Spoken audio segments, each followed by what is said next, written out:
the Syrian Arab Army SAA kicked off a new operation in the Golan Heights region of Al-Quneitra, Friday, targeting the jihadist-controlled Beit Jin pocket that borders the Rif Dimashq Governorate.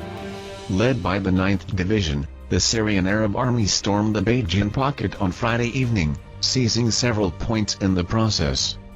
The Syrian army was able to score an important advance from both the northern and southern flanks, forcing the jihadist rebels of Hayat Tahrir al-Sham to retreat towards the town of Beit Jin.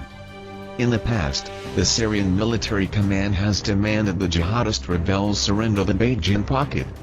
However, the HTS and Free Syrian Army FSA militants continue to reject any deal that would see their forces transported from this region to northern Syria. With the battle for Raqqa entering its 109th day, a small Islamic State garrison continues to resist the Syrian Democratic Forces SDF, whose troops have cleared most of the city center, and effectively seized over 90% of ISIS' self-declared capital.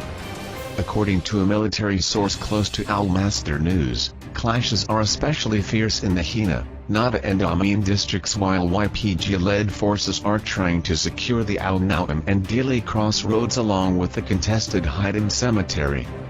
On Friday alone, a total of 17 ISIS militants were neutralized while 4 machine gunman pickup trucks were destroyed. The death toll included a suicide bomber who tried to reach SDF forwards units by motorcycle. On the other hand, the SDF sustained at least 5 casualties. Meanwhile, Kurdish sappers disabled 70 booby traps and mines while U.S. warplanes intensified their sorties over the ISIS-held northern suburbs. With most of the elite ISIS fighting force killed in earlier stages of the battle, only a couple hundred jihadist fighters remain battle-ready, many of whom are crippled by skirmishes or airstrikes.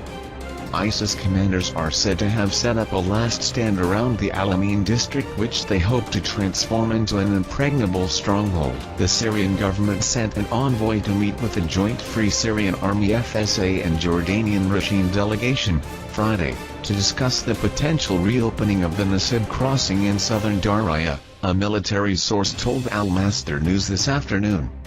According to the source, all parties discussed a possible deal that would see the Nasib crossing handed over to the government in exchange for the release of more than 100 prisoners related to FSA commanders in Daraya. The source added that the Syrian government delegation was comprised of several officials and the mayor of Daraya city. The Nasib border crossing was captured by the Free Syrian Army and Jabhat al-Nusra Syrian al-Qaeda group in early 2015.